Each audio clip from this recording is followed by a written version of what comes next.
I hear her laugh before I see her face. Oh my God.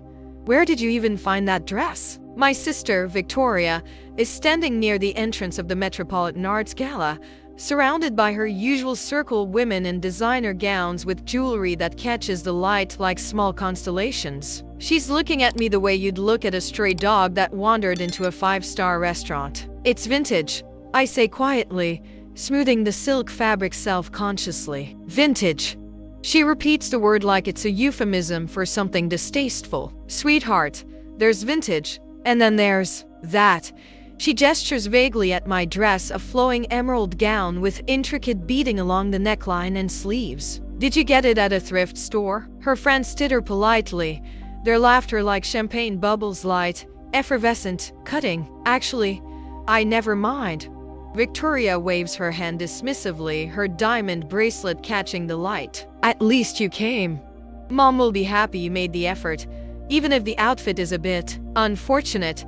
She turns back to her circle, already moving on to more interesting topics, and I'm left standing there in the grand foyer of the museum, feeling exactly as small as she intended. This is my sister's world. Has been for the past 5 years, ever since she married Preston Whitmore III, heir to a commercial real estate empire. She lives in a penthouse on the Upper East Side, summers in the Hamptons, and attends events like this one, exclusive galas where tickets cost $5,000 and the guest list reads like a Forbes 400 directory. I live in a studio apartment in Brooklyn, work as a freelance graphic designer, and saved for 8 months to afford tonight's ticket. I came because Mom asked me to, because she wanted both her daughters at the gala she's been planning for the museum's board for over a year. I came despite knowing I wouldn't fit in, despite knowing Victoria would make sure I knew it. I make my way into the main gallery, where the gala is in full swing. The space is stunning: high ceilings, marble floors, walls lined with contemporary art worth millions. Waiters circulate with trays of champagne and hors d'oeuvres. A string quartet plays in the corner. Everyone here looks like they belong in a magazine spread about wealth and taste. Everyone except me. I find a quiet corner near a sculpture installation and try to make myself invisible, which is difficult when you're wearing a dress that, despite Victoria's mockery, is actually quite striking. The emerald silk catches the light beautifully, and the beading is exquisite: tiny crystals and pearls sewn in patterns that look almost like Art Nouveau designs. I found it 3 months ago in a small vintage boutique in the village. The owner, an elderly woman named Ruth, had pulled it from the back room when I mentioned I needed something special for a gala. This just came in, she'd said, handling the dress with reverence. It's extraordinary. I haven't even had time to research the designer yet, but the craftsmanship is museum quality. The price tag had made me wince $1,200, which was more than I'd ever spent on clothing in my life. But something about the dress called to me. The way it moved, the way the colors seemed to shift from deep forest green to almost black depending on the light, the intricate beadwork that must have taken hundreds of hours to complete. I'd bought it, telling myself it was an investment, a piece of wearable art. Now, standing in this room full of people who probably spend $1,200 on shoes without thinking twice, I wonder if I made a terrible mistake. Excuse me. I turn to find a woman standing beside me, tall, elegant, probably in her 60s, with silver hair swept into a chignon and sharp, intelligent eyes behind designer glasses. She's wearing a simple black dress that probably costs more than my rent, and she's staring at me with an expression I can't quite read. Yes, I say. Your dress. Her voice is accented French, maybe, or Belgian. Where did you get it? My face flushes. Here it comes, another person ready to comment on my inappropriate thrift store find. A vintage shop, I say. I hear her laugh before I see her face. Oh my God. Where did you even find that dress? My sister, Victoria, is standing near the champagne fountain at the Metropolitan Museum's annual spring gala, surrounded by her usual circle of friends, women in designer gowns with names I'm supposed to recognize, dripping in jewelry that costs more than my annual salary. She's looking at me the way you'd look at someone who showed up to a black tie event in a Halloween costume. It's vintage, I say quietly, smoothing the silk of my dress. It's a deep emerald green, with delicate beading along the neckline and a cut that feels both classic and modern. I found it at a small boutique in Soho 3 weeks ago, and the moment I put it on, I felt beautiful. Vintage. Victoria repeats the word like it's a euphemism for something shameful. Sweetheart, this is the Met Gala fundraiser, not a thrift store fashion show. Her friends titter politely, their laughter carefully modulated to sound supportive rather than cruel. But I hear the cruelty underneath. I think it's lovely, I say, though my voice has lost its conviction. It's interesting. Victoria sips her champagne, her eyes traveling over my dress with the kind of assessment that makes me feel like I'm being inventoried. Very you. Simple, understated, safe. The words land like small cuts. Simple, understated, safe. All synonyms for boring, for less than, for not enough. I'm going to find our table, I say, needing to escape before the humiliation becomes unbearable. We're at table 12. Victoria calls after me. Try not to spill anything on that dress. I'm sure it's very delicate. I walk away, my face burning, feeling the weight of eyes following me across the grand hall. The Metropolitan Museum's Great Hall has been transformed for tonight's gala. Crystal chandeliers casting warm light over marble floors, tables draped in white linen and decorated with towering floral arrangements, a string quartet playing softly in the corner. It's beautiful and intimidating and exactly the kind of event where I've always felt like an imposter. I'm a high school art teacher. I make $48,000 a year. I live in a rent-controlled apartment in Queens with a roommate who works at a bookstore. I'm here tonight only because Victoria insisted you need to get out more, meet people, stop living like a hermit, and because the tickets were a gift from our parents, who couldn't attend due to a conflict with their anniversary trip to Tuscany. Everyone else here belongs. I'm just visiting. I find table 12 and sit down, grateful to be off my feet. The heels I'm wearing, also vintage, also from that Soho boutique, are beautiful but unforgiving. I check my phone, considering how early I can leave without seeming rude. Excuse me. I look up. A woman in her 60s is standing beside my chair, elegant in a simple black gown, her silver hair swept up in a chignon. She's staring at my dress with an intensity that makes me self-conscious all over again. Yes, I say. Your dress. Her voice is accented French, I think. Where did you get it? My stomach sinks. Here it comes, another person ready to judge my fashion choices, to tell me I don't belong in this room full of people who know the difference between Valentino and Versace. A boutique in Soho, I say quietly. It's vintage. I know it's not. Do you know who designed it? She interrupts. No. I'm sorry. The label was worn away. The shop owner thought it might be from the early 90s, but she wasn't sure.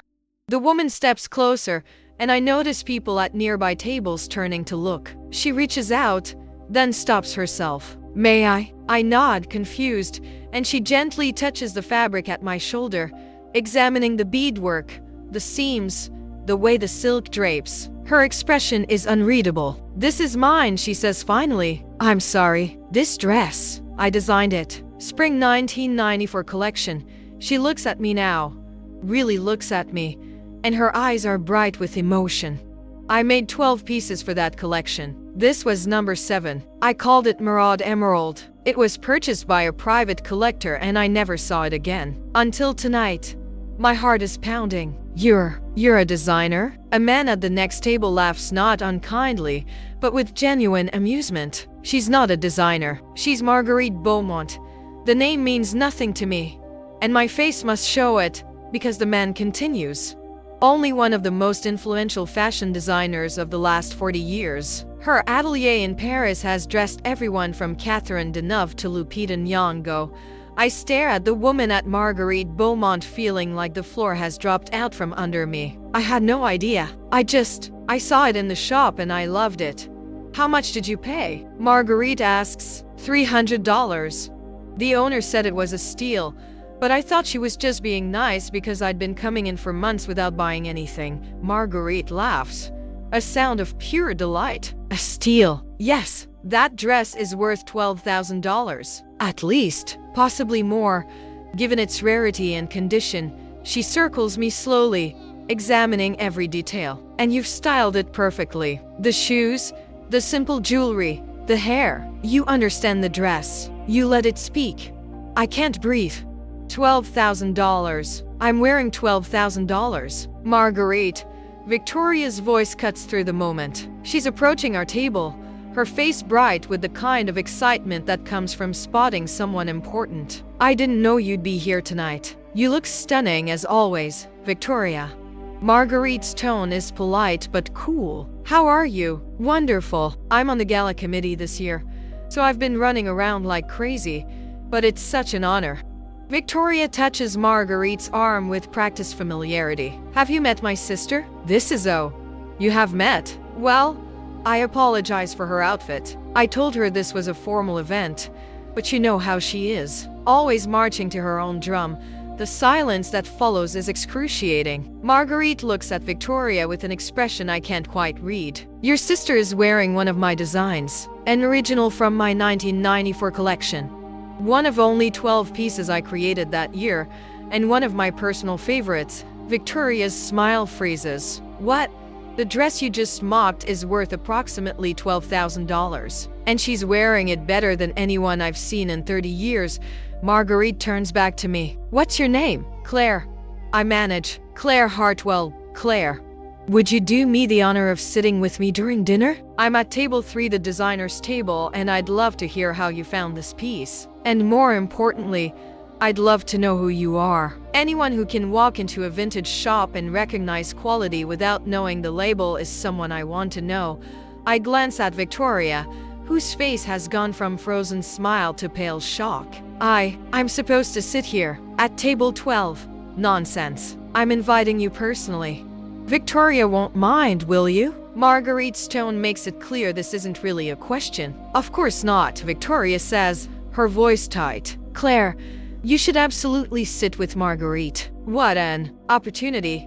I stand, my legs shaky, and follow Marguerite across the hall to table 3, feeling every eye in the room tracking our movement. Behind me, I hear Victoria's friends whispering, their voices sharp with curiosity and something that sounds like envy. Table 3 is in the center of the room, elevated slightly on a platform. The people seated there are exactly who you'd expect at a designer's table, impeccably dressed, effortlessly elegant, radiating the kind of confidence that comes from knowing you belong in spaces like this. Marguerite introduces me to everyone. A fashion photographer whose work I've seen in Vogue, an editor from Harper's Bazaar, a textile artist whose installations I've admired in galleries, a costume designer who's won 2 Oscars. They all greet me warmly, and no one asks what I do or why I'm here. They simply accept Marguerite's implicit endorsement. Tell me about yourself, Marguerite says once we're seated. What do you do, Claire? I'm a high school art teacher in Queens. I wait for the dismissal, the subtle shift in interest that always comes when I tell people what I do. But Marguerite's face lights up. A teacher? How wonderful. What do you teach? Painting, drawing, art history, some photography when we can afford the equipment. I relax slightly. I love it. The kids are incredible, so creative, so fearless. They see the world differently than adults do. They're not afraid to experiment. That's the essence of art, Marguerite says. Fearlessness. The willingness to try something without knowing if it will work. She gestures to my dress, like walking into a vintage shop and buying a dress because you love it, without needing a label to tell you it's valuable. I didn't know it was valuable, I admit. I just knew it made me feel beautiful. That's exactly right. That's what fashion should do, make you feel like the best version of yourself. She sips her wine. Tell me, how did you end up at this gala? You don't strike me as someone who usually attends these events.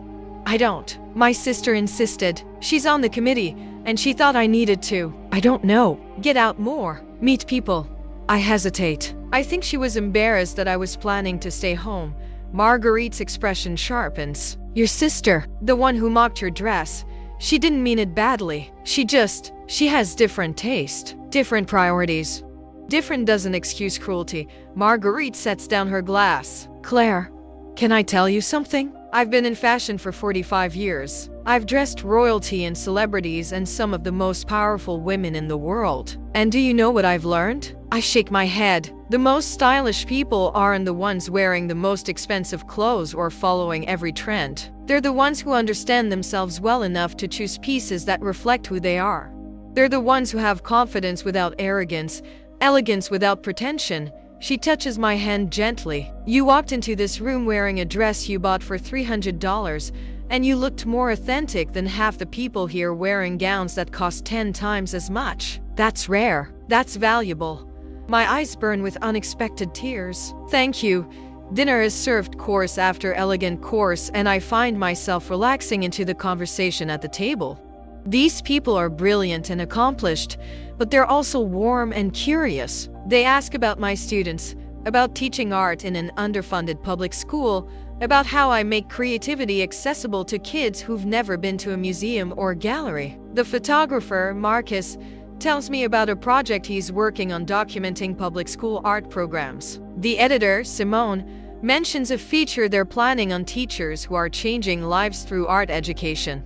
The costume designer, Elena, talks about the importance of arts education in developing empathy and critical thinking. I'm not just tolerated at this table. I'm engaged with, listened to, valued. Across the room, I can see Victoria at table 12, surrounded by her friends but clearly distracted. She keeps glancing over at us, her expression unreadable. After dinner, there's dancing. Marguerite introduces me to more people: gallery owners, collectors, artists.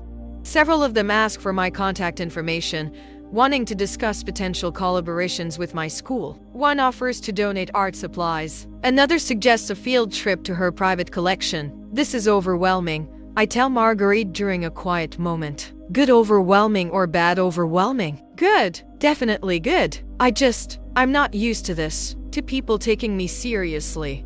Why wouldn't they take you seriously? You're intelligent, passionate, doing meaningful work. The fact that you're not wealthy or famous doesn't make you less valuable. She pauses. Your sister doesn't see that, but that's her limitation, not yours. Later, as the evening is winding down, Victoria approaches us. Her smile is brittle, her posture defensive. Claire, I've been looking for you. We should probably head out soon. Actually, Marguerite says before I can respond, I was hoping Claire might stay a bit longer. There's someone I'd like her to meet: the director of the museum's education department. They're looking for teachers to consult on a new youth program. Victoria's smile tightens further. That sounds nice, but we really should, Victoria. Marguerite's voice is gentle but firm. Your sister is an adult. She can make her own decisions about when to leave.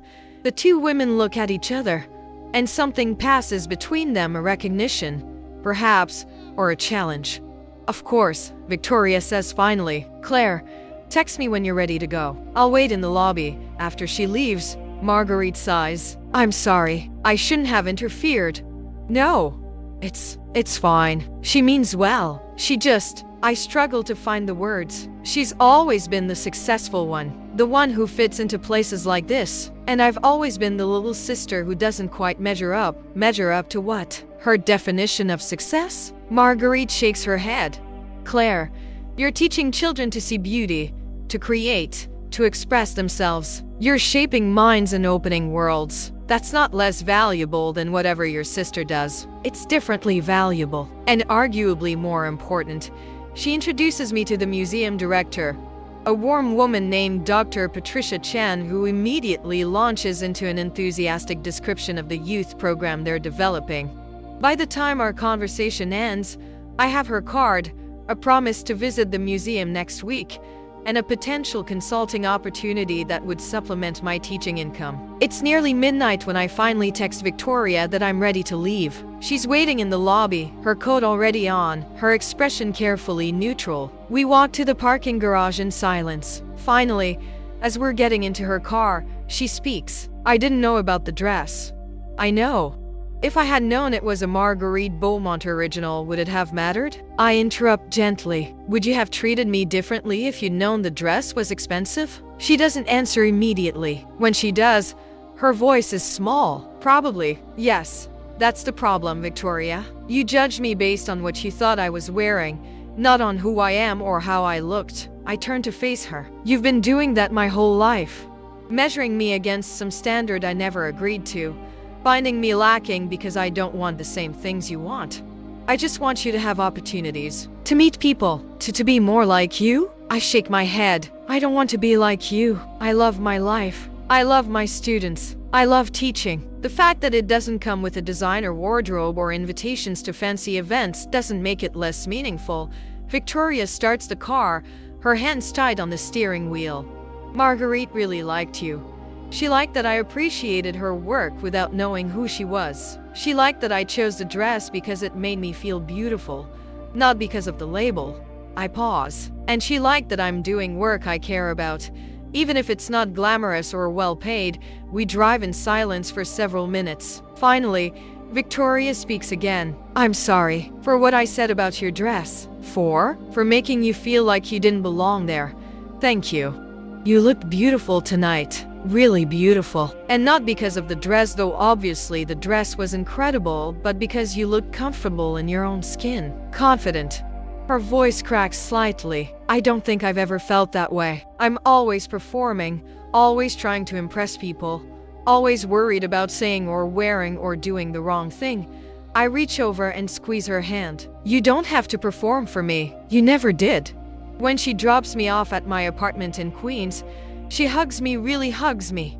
Not the air kiss performance she usually offers. I'm proud of you, she says. I should have said that a long time ago, inside my apartment.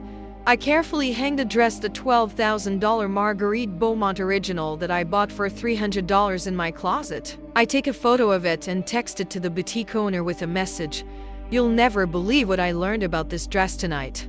Her response comes immediately. Tell me everything. I smile and start typing, but then I stop. Because the real story isn't about the dress or its value or even about Marguerite Beaumont recognizing her own work.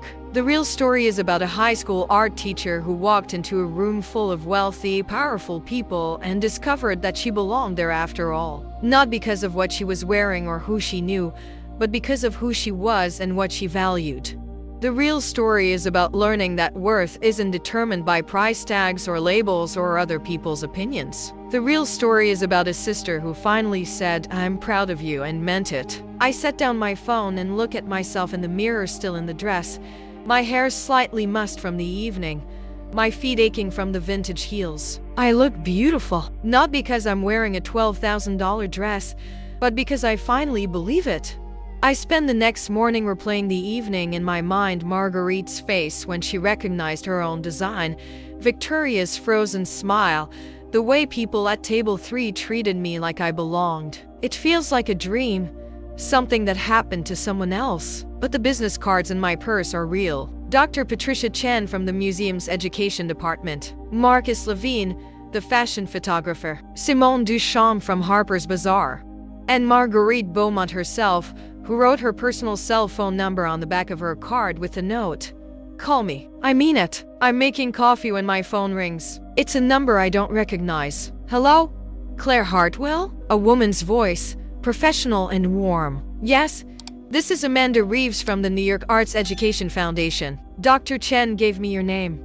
She said you're doing remarkable work with high school students in Queens and that you might be interested in our teacher grant program. I nearly dropped my coffee. I'm sorry, what? We provide grants to public school art teachers, funding for supplies, field trips, visiting artists, whatever you need to enhance your program. Dr. Chan was very enthusiastic about your work. Would you be interested in applying? Yes, absolutely yes. We talked for 20 minutes. The grants range from $5,000 to $25,000. The application process is straightforward. They're specifically looking for teachers in underfunded schools who are finding creative ways to engage students. Dr. Chen mentioned you're teaching art history through contemporary social issues. Amanda says, that's exactly the kind of innovative approach we want to support. After we hang up, I sit at my kitchen table, staring at my phone. One evening, one dress, one chance encounter, and suddenly doors are opening that I didn't even know existed. My phone buzzes with a text from Victoria. Can we have lunch today? I want to talk. I hesitate, then respond. Sure. Where? That little Italian place near your school? PM? The choice of location surprises me. Victoria usually insists on restaurants in Manhattan, places with reservations and dress codes. The Italian place near my school is a family-run spot with red checkered tablecloths and a menu that hasn't changed in 30 years. Perfect. See you then. I spend the morning grading student projects, self-portraits done in the style of different artists. There's a Frida Kahlo-inspired piece from Maria that's genuinely stunning, all vibrant colors and symbolic imagery. A Basquiat-style work from James that captures his energy and anger and hope.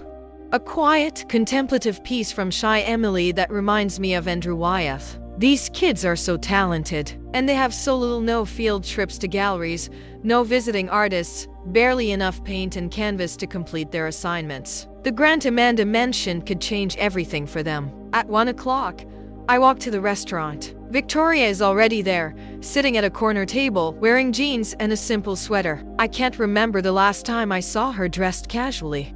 "Hi," she says as I sit down. "Thanks for meeting me." Of course.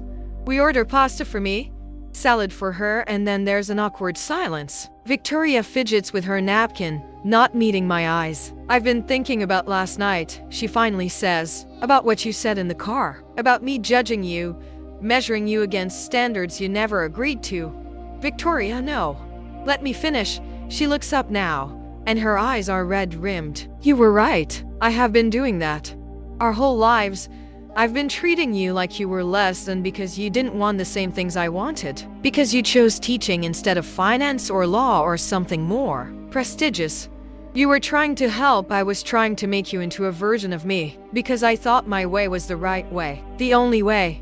She takes a shaky breath. "But watching you last night, seeing how those people responded to you not because of money or status, but because of who you are and what you do, I realized something." "What?" "That I've spent my entire adult life chasing things that don't actually make me happy. The apartment, the clothes, the social circle, the events. I thought that's what success looked like. But I'm not happy, Claire. I'm exhausted. I'm constantly performing, constantly trying to impress people I don't even like." Tears spill down her cheeks. "And you living in a tiny apartment in Queens, teaching kids for $48,000 a year. And you're genuinely happy. You're doing work that matters. You're making a difference." I reach across the table and take her hand. "Your life isn't wrong, Victoria. It's just different from mine. And that's okay. But I've been so cruel to you, making you feel like your choices were somehow inferior, like you were wasting your potential." She wipes her eyes. "I'm so sorry. I forgive you." "Just like that? Just like that? You're my sister. I love you. Even when you're being impossible." She laughs through her tears. "I am pretty impossible sometimes." Our food arrives, and we eat in comfortable silence for a few minutes. Then Victoria speaks again. "Marguerite called me this morning." I look up, surprised. "Really?" "She wanted my permission to feature you in an article she's writing for Vogue, about finding her vintage pieces in unexpected places, and the women who wear them." Victoria smiles. "I told her she didn't need my permission, but she insisted on asking anyway. She's very proper like that.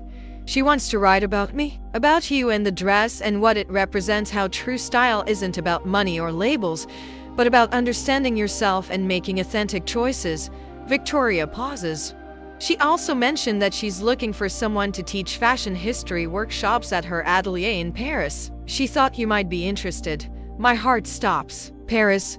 Just for the summer. A 3-month residency. She'd pay for everything: travel, housing, a stipend. And you'd get to work with her archive, teach students, maybe even collaborate on a project."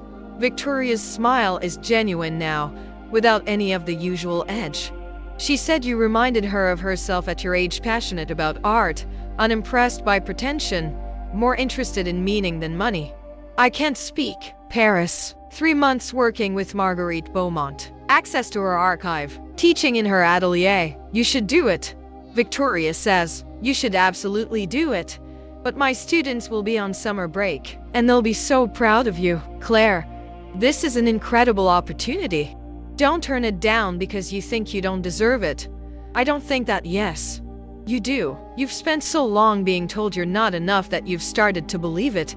She squeezes my hand. But you're enough. You're more than enough. And it's time you started believing that. After lunch, I walk back to school in a daze. Paris, Vogue, a teacher grant, museum consulting. All of this from one evening, one dress, one moment of being seen. My phone rings. It's Marguerite. Claire, darling, did Victoria tell you about my proposal? She did. I'm overwhelmed. Good overwhelmed or bad overwhelmed? Her voice is warm, amused. Good, definitely good. But I'm not sure I'm qualified. Stop. You're absolutely qualified. You understand fashion as art, not just as commerce. You understand how clothing can transform how we see ourselves and how others see us. That's exactly what I want to teach. She pauses. And honestly, I'm being selfish. I want to learn from you too. You see things I've forgotten how to see. You have a freshness, an authenticity that's rare in this industry. When would you need an answer? Take your time. A week, 2 weeks. But Claire, say yes. Please say yes. I have a feeling this could be the beginning of something extraordinary. That evening, I'm in my classroom after school, cleaning up from the day, when Maria appears in the doorway. Miss Hartwell, can I ask you something? Of course. Come in. She sits at one of the paint-splattered tables, nervous. I heard some of the other teachers talking. They said you went to some fancy gala last night. At the Met. I did. Was it amazing? I think about the question, about the champagne and the chandeliers and the designer gowns, but also about Victoria's cruelty, about feeling small and out of place, about the moment before Marguerite recognized her dress. Parts of it were hard, I say honestly. I felt like I didn't belong, like everyone was judging me. But then what happened? The teachers said something changed. I sit down across from her. I was wearing a vintage dress I bought at a thrift shop, and it turned out to be designed by someone famous, someone really important in fashion. She recognized it and invited me to sit with her, and suddenly people were treating me differently. Not because I'd changed, but because they realized I was wearing something valuable. Maria frowns. That's messed up. You were the same person before they knew about the dress. Exactly. That's exactly right. I lean forward. Maria, can I tell you something important? She nods. Your worth isn't determined by what other people think of you. It's not determined by your clothes or your address or how much money your family has. It's determined by who you are, what you value, what you create, how you treat people. I gesture to her self-portrait on the drying rack. That painting you made? It's extraordinary. Not because I'm telling you it is, but because you put your heart into it. Because you expressed something true about yourself, Miss Hartwell. Her voice is small. Do you think I could be an artist? Like, a real artist? I think you already are a real artist. The question is whether you'll keep being one. Whether you'll keep creating even when it's hard, even when people don't understand, even when you doubt yourself. She's quiet for a moment.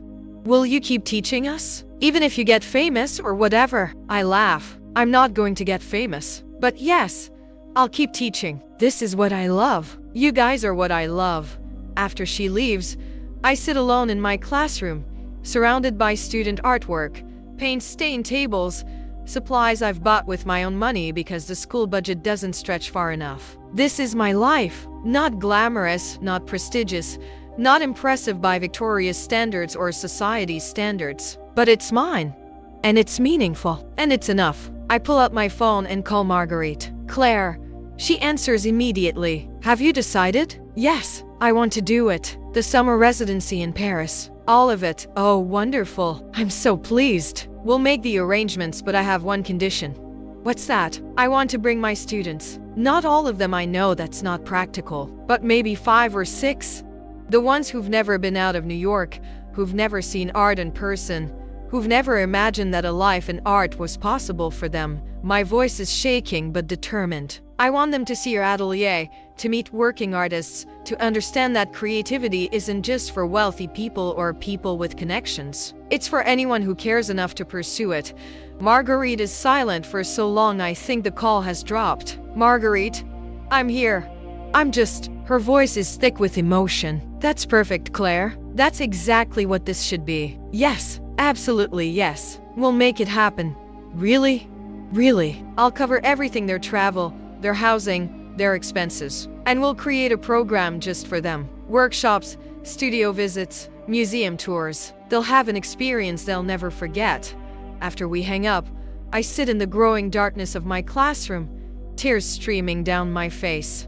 This is what the dress was really worth. Not $12,000, not recognition or status or a seat at the designer's table. But this, the chance to open doors for my students. The chance to show them that their dreams are valid, that their creativity matters, that they belong in spaces they've been taught to think aren't for them. I think about Victoria rolling her eyes at my outfit, about feeling small and inadequate and out of place.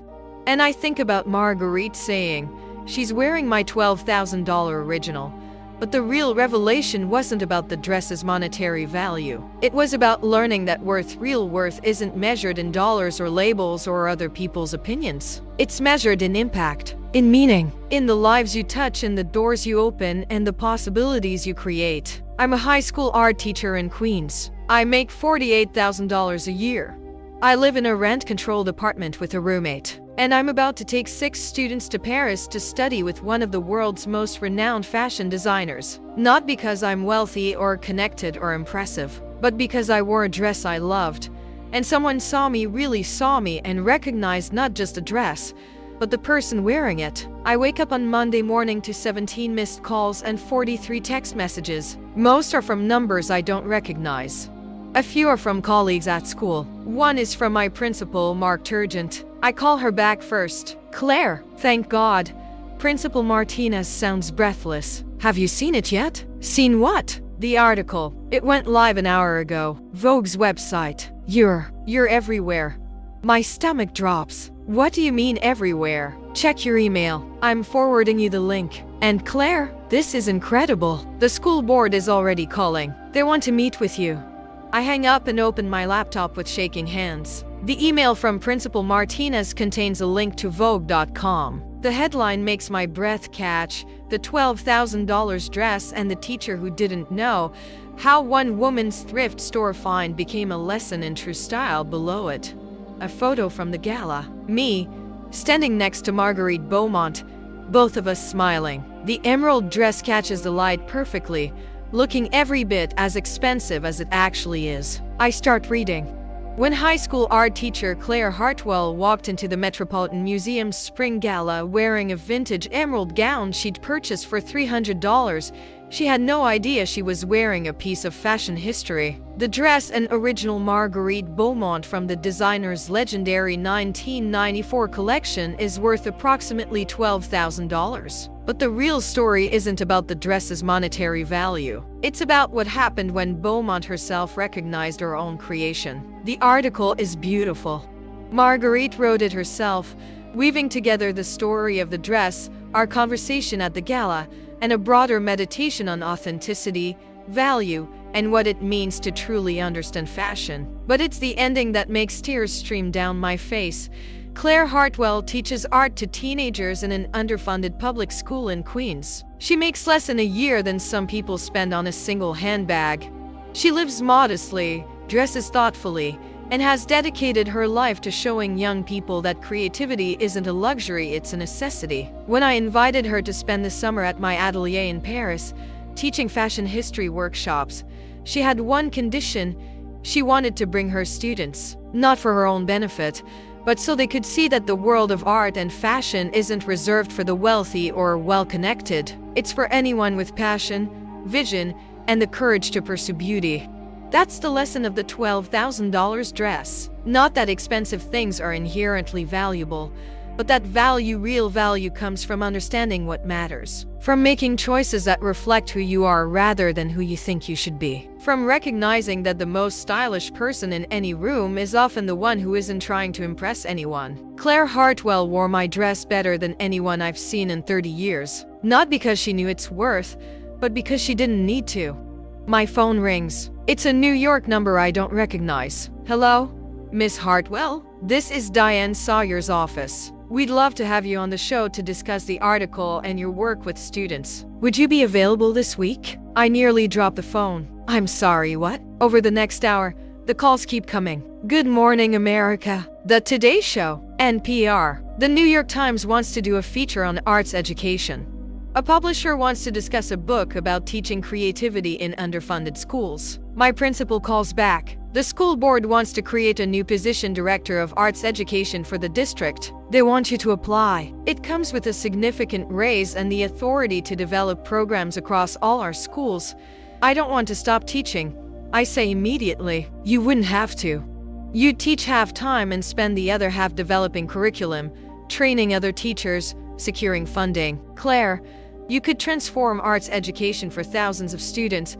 By the time I get to school, there's a news van in the parking lot. A reporter approaches me with a cameraman. Miss Hartwell, can we ask you a few questions about the Vogue article? I really need to get to my classroom, just 2 minutes. Our viewers would love to hear about your work with students.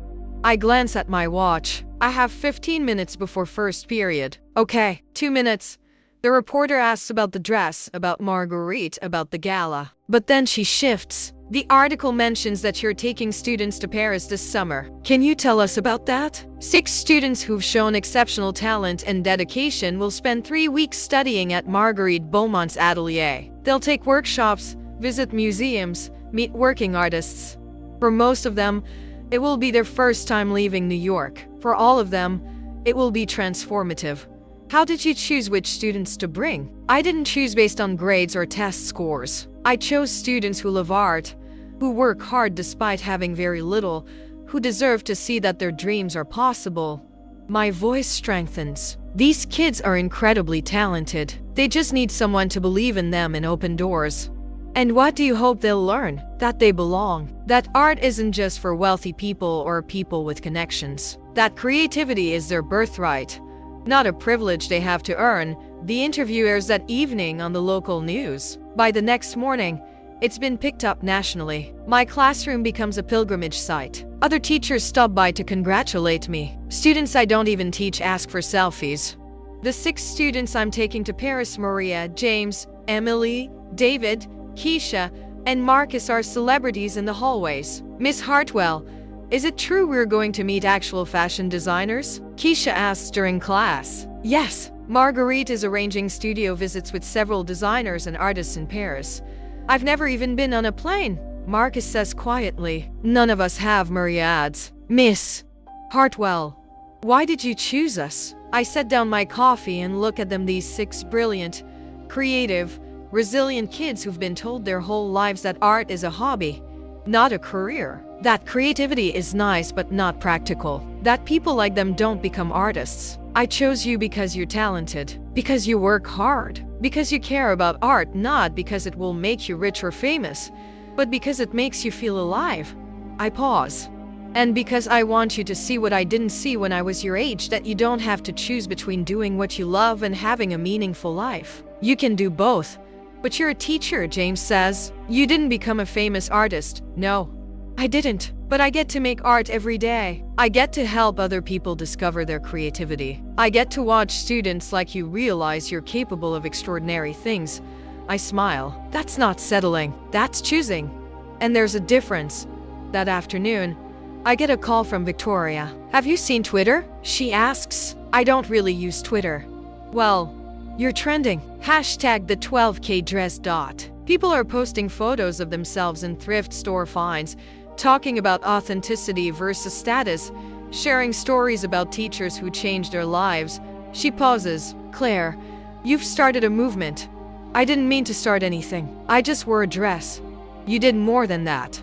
You challenged the idea that worth is measured by price tags. You showed people that true style, true value comes from being authentic.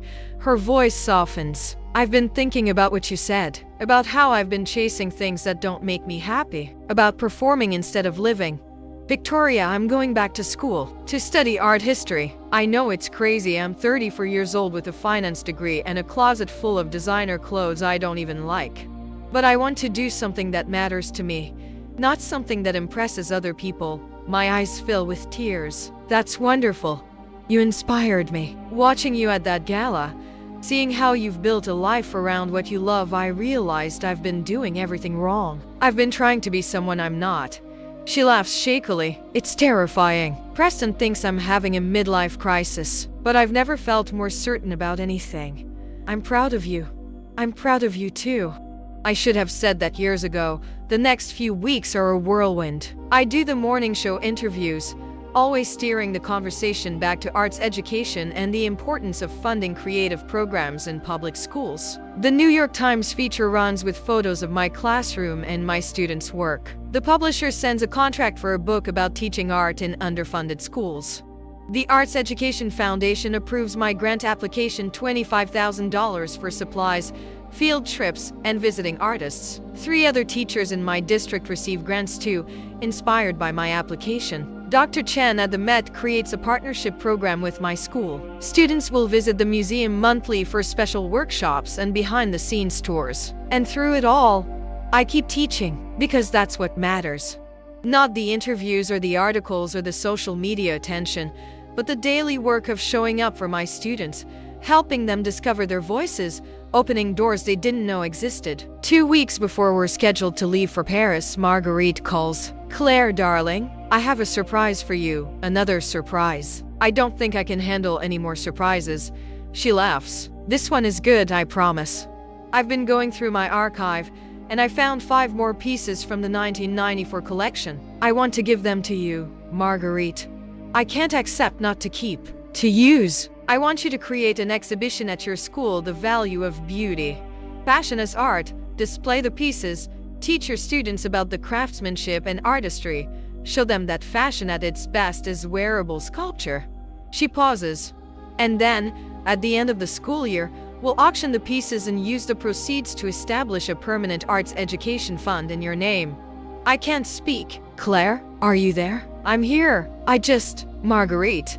That's too generous. It's not generous. It's right. These pieces have been sitting in storage for 30 years. They should be seen, studied, appreciated. And the money they raise should go to exactly the kind of work you're doing, showing young people that beauty and creativity aren't luxuries, they're necessities. The exhibition opens in May, 1 week before we leave for Paris. The school gymnasium is transformed into a gallery space. The 5 Marguerite Beaumont pieces are displayed on mannequins, lit dramatically, accompanied by explanatory text written by my students. The opening night draws hundreds of people, parents, teachers, community members, journalists, and art lovers who followed the story. Marguerite flies in from Paris to attend. But the moment that matters most comes when Maria stands in front of the emerald dress, the one that started everything, and reads the description she wrote. This dress was designed by Marguerite Beaumont in 1994. It's worth $12,000, but its real value isn't in the price tag.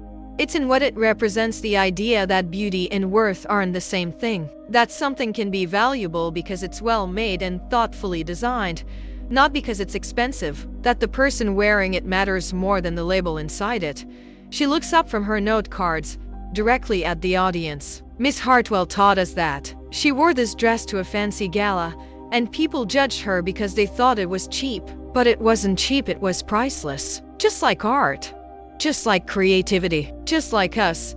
The applause is thunderous. Marguerite is crying. So is Victoria, who came with Preston and has been unusually quiet all evening, just taking everything in. After the crowd disperses, the 6 students and I stand together in the empty gymnasium, surrounded by the dresses that will soon be auctioned to fund future students' dreams. Miss Hartwell? Emily, the quietest of the group, speaks up. What you said before, about choosing instead of settling. I think I understand now. What do you understand? That success isn't about being rich or famous. It's about doing work that matters to you and helping other people. She gestures to the exhibition. You could have kept that dress, sold it, used the money for yourself. But instead, you turned it into something that helps all of us. That's what art does, I say. It connects us. It reminds us what matters. It shows us we're not alone. Is that why you teach? Marcus asks. That's exactly why I teach. On the flight to Paris 2 weeks later, I sit with my 6 students, watching them experience their first time on a plane. Maria has her face pressed to the window. James is sketching the clouds. Emily is reading a book about the Louvre. Keisha, David, and Marcus are talking excitedly about everything they want to see. I think about the journey that brought us here. A vintage dress, a chance encounter, a moment of being seen. But really, It started long before that. It started with a choice to teach, to invest in young people, to believe that creativity matters even when the world says it doesn't. It started with understanding that worth isn't measured in dollars or status or other people's opinions. It's measured in impact, in meaning, in the lives you touch, in the doors you open, and the possibilities you create. Victoria was right. I did start a movement, not intentionally, not by trying to be impressive or important or influential, but by being authentic, by wearing a dress I loved without needing anyone's approval, by doing work that matters without waiting for recognition, by showing up for my students every single day, even when no one was watching. The plane levels off, and the captain announces we'll be landing in Paris in 7 hours. 7 hours until my students see the Eiffel Tower for the first time, until they walk through Marguerite's atelier, until they realize that the world of art and beauty and creativity isn't close to them, it's waiting for them. 7 hours until their lives change forever. Just like mine changed the night I wore a $12,000 dress to a gala and learned that I was never the problem. The people who couldn't see my worth were the problem. And the moment I stopped letting them define me was the moment everything became possible. I look at my students, these brilliant, creative, resilient kids who deserve every opportunity, every door opened, every dream realized. And I know, with absolute certainty, that this is just the beginning. For them, for me, for everyone who's ever been told they're not enough, that their dreams are impractical, that people like them don't belong in certain spaces. We do belong. We always did. We just needed someone to see us. And now, we see ourselves.